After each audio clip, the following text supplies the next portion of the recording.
seja muito bem-vindo, seja muito bem-vinda à TV Afiada. A partir de hoje, com um conteúdo muito especial, uma série de vídeos especiais sobre um assunto muito grave, muito importante na atual conjuntura, que é o avanço do bolsonarismo nas polícias brasileiras. Muito tem se falado nesses últimos tempos sobre a intensificação da retórica golpista, da retórica autoritária por parte do presidente Jair Bolsonaro. Fala-se muito sobre o papel que as Forças Armadas desempenham nesse processo e nem sempre se leva em consideração a atuação das polícias militares em meio a tudo isso. A partir de hoje, numa série de vídeos especiais, discutiremos esses assuntos com Renato Sérgio de Lima, ele que é diretor-presidente do Fórum Brasileiro de Segurança Pública, professor da Fundação Getúlio Vargas. Ao lado dele, vamos tentar entender um pouco mais sobre esse processo, como tem se dado, por que tem acontecido esse avanço do bolsonarismo nas polícias militares, nas polícias civis,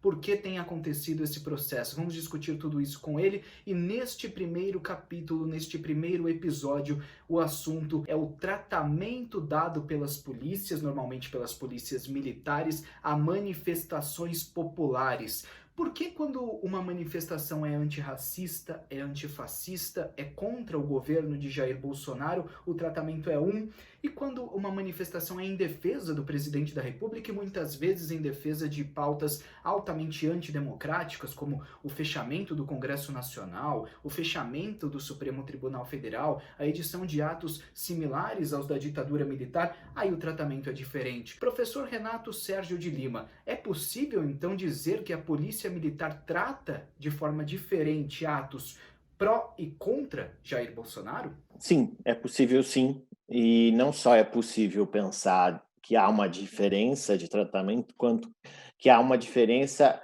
que alterna em relação aos estados e qual estado. Então, por exemplo, uma polícia como a do Rio de Janeiro tem um tratamento, como a de São Paulo outro e assim por diante. O que a gente percebe é que no atual momento que o Brasil vive, de flertar com uma ruptura institucional, com discursos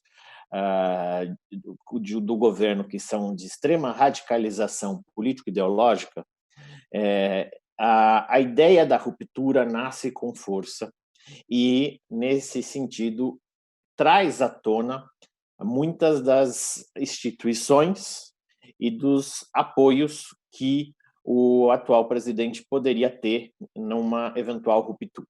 E, nesse caso, aparecem as polícias e as manifestações elas aparecem nesse processo. Nossas polícias, historicamente, elas operam a partir de padrões de policiamento, formas de trabalho, que são formas, inclusive, por mais que elas tenham sido modernizadas na técnica, na essência, elas seguem doutrinas que são doutrinas anteriores à Constituição de 1988. Isso porque a nossa Constituição ela cometeu um erro gigante, que foi, na hora que foi dizer quem faz polícia, que é o artigo 144 da Constituição, ela tão somente reproduziu a arquitetura da época dos anos 1980. E não disse exatamente o que aquelas instituições que já existiam precisariam fazer dentro do novo ordenamento jurídico constitucional democrático. E deixou isso por conta de um parágrafo que dizia, o parágrafo 7º, que o que fazer e como fazer ficaria a cargo de lei complementar. Essa lei nunca veio. Nosso Congresso nunca aprovou essa legislação. A gente não sabe exatamente o que faz uma polícia e como faz. E nessa direção, cada polícia foi se adaptando, você foi criando suas próprias técnicas, foi interpretando o que ela acha certo, o que ela acha errado. A gente tem que entender que polícia é uma instituição bastante importante, porque é ela que tem o controle da ordem, até mesmo mais do que as Forças Armadas no dia a dia, no cotidiano da população. Então, ela é essencial para uma organização, para uma ordem social, e aí a gente começa a perceber o quê? Nesses 30 anos, nós fizemos alguns movimentos que são relevantes. O primeiro deles, primeiro, nunca regulamentamos esse artigo, o 144. O segundo deles é que a gente abandonou as polícias às próprias sortes. Não houve um projeto de reforma das instituições policiais nos últimos 30 anos, e isso nos provocou um cenário bastante desolador, que é qual? Concepções de ordem, concepções do que é certo, o que é errado, o que a lei diz, o que a lei não diz, são naturalmente objeto de disputa política no Congresso. Para isso que a gente elege nossos representantes e para isso que a gente vai lá e diz que a gente quer mudar a legislação ou não, quer manter, quer criminalizar determinada conduta, quer descriminalizar outra e assim por diante. E quando a gente olha para o trabalho das polícias, a gente percebe que, ao abandoná-las na própria sorte, as polícias foram tendo que se virar, foram tendo que criar estruturas e condições. E, muitas vezes, com um profundo sentimento um ressentimento de que estavam abandonadas e, por outro lado, com um profundo ressentimento porque se acham, com uma certa parcela de razão, as responsáveis por manter a ordem, e pouquíssimo reconhecidas naquilo que diz respeito aos direitos dos seus integrantes, dos trabalhadores policiais. Nós temos problemas de carreira muito grandes, nós temos um problema de assédio entre os policiais muito grande, nós temos problema de saúde mental, uma taxa de suicídio maior e uma série de processos que vão nessa direção. E aí o que aconteceu? Demandas que são demandas legítimas de trabalho e condições de vida, como qualquer trabalhador brasileiro, passaram a ser o motor do protagonistas de um processo político onde vários policiais passaram a ser lideranças sindicais e associativas para levar essa pauta para os políticos e para as autoridades. Nos últimos anos, a gente vê crescer, inclusive na Polícia Militar, representantes de associações, porque o policial militar não pode se sindicalizar, então você tem uma atuação de associações, de clubes, que vão, no limite, criando um projeto do que seria um projeto de atendimento de demandas históricas e demandas legítimas dos policiais. No momento em que isso ganha força e vários policiais brasileiros começam a ser eleitos, há uma confusão gigantesca entre polícia e política, que são duas esferas fundamentais do espaço público brasileiro. Não há uma boa e uma ruim.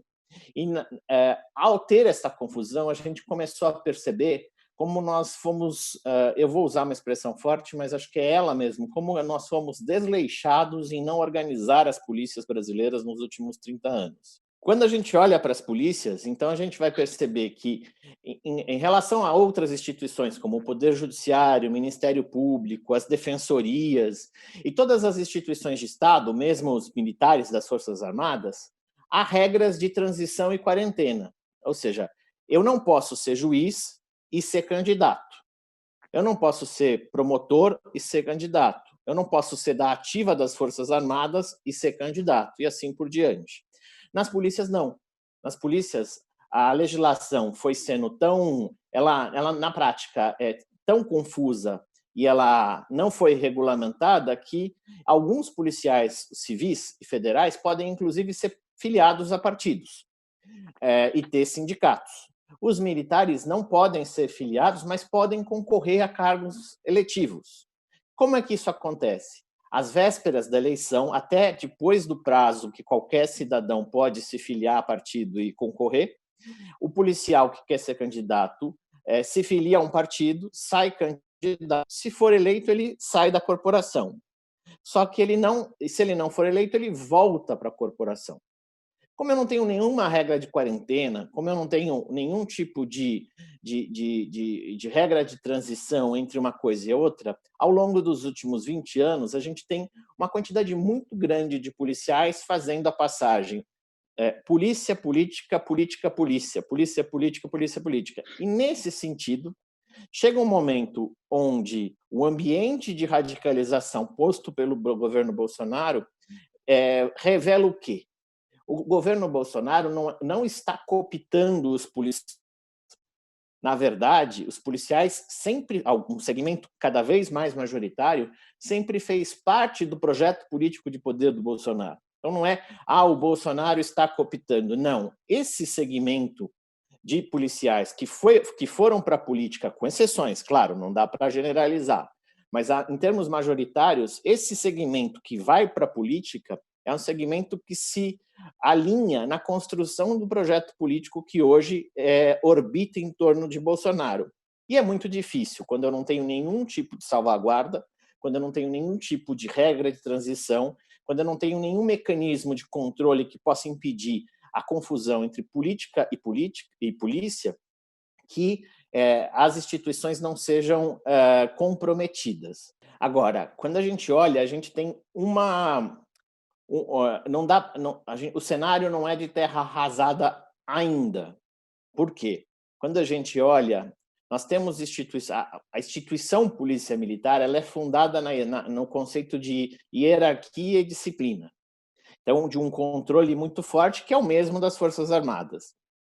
E quando essa discussão da passagem, da confusão entre política e polícia coloca em xeque esse conceito de hierarquia e disciplina, porque o candidato o policial que foi candidato, muitas vezes é um praça, um soldado, um cabo, um sargento, um subtenente.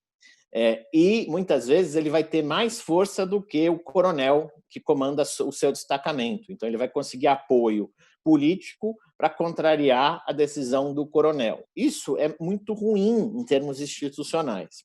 Mas as instituições policiais, da mesma forma como as Forças Armadas, os poderes legislativo, executivo, judiciário, se você fizer uma leitura mais ou menos institucionalista, a gente vai perceber que, com vários problemas e vários riscos postos, as instituições estão num processo de autocontenção mútua.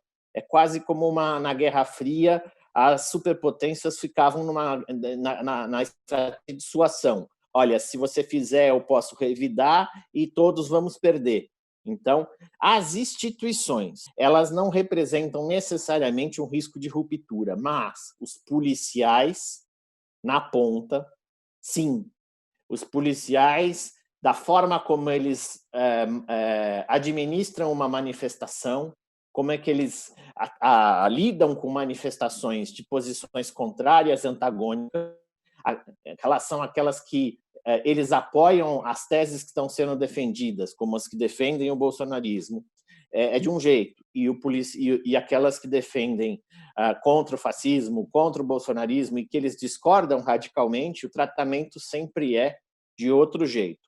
Nesse sentido, o risco como o Pedro Aleixo disse na década de 1960, o risco é o guarda da esquina, porque a institucionalidade está se autocontendo, mas na ponta, qualquer gesto imponderado, improvável, pode desdobrar em consequências imprevisíveis, e essa imprevisibilidade, com certeza, seria na direção de uma ruptura, na sequência de a gente perder a capacidade de garantir a democracia no Brasil. Tem uma outra questão que está associada a isso, que se eu tivesse barreiras, se eu tivesse regras de transição, eu não vejo problema nenhum de uma pessoa que durante anos foi policial se afastar, se aposentar ou pedir exoneração e ser candidato, porque aí ele não representa mais a instituição, ele representa ele e aqueles que o apoiam. Porém, como a gente tem essa confusão, tudo é muito mais complexo. Mas se a gente olhar hoje, o governo federal ele é ocupado por policiais e membros das Forças Armadas. Então, a pergunta que fica é se esse contingente muito grande, que tem essa confusão, se ele é policial ou se ele é político, vai entregar, por exemplo, o poder no momento em que perder uma eleição, no momento em que tiver alternância natural. Se é natural, é saudável que todos possam ter participação política. A gente não pode também achar que isso é ruim.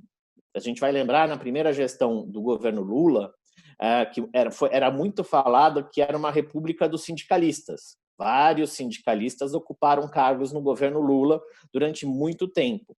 É a mesma coisa agora. Já que o projeto político do Bolsonaro ele foi engendrado dentro das hostes policiais, é natural que policiais façam parte. Ok, mas como ex-policiais, como ex-integrantes das Forças Armadas.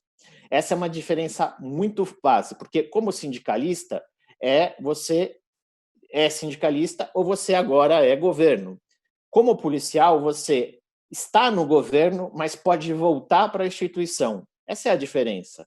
Então, a pergunta que fica é: o policial indivíduo pode colocar em risco a institucionalidade democrática, e na medida em que você criou um governo que tem uma sobre-representação desse tipo de profissional no dia a dia dos cargos, essas pessoas estarão dispostas a ceder espaço para a alternância do poder? São perguntas importantes. E não porque a gente acha que eles não podem, mas porque o que não pode é ter essa confusão entre polícia e política. Se você gostou desse vídeo, não se esqueça de deixar o seu like aqui embaixo, não se esqueça de se inscrever no canal da TV Afiada, porque ao longo de toda essa semana teremos mais capítulos especiais tratando do avanço do bolsonarismo nas polícias brasileiras com Renato Sérgio de Lima, e eu espero a sua presença aqui na TV Afiada. Até lá!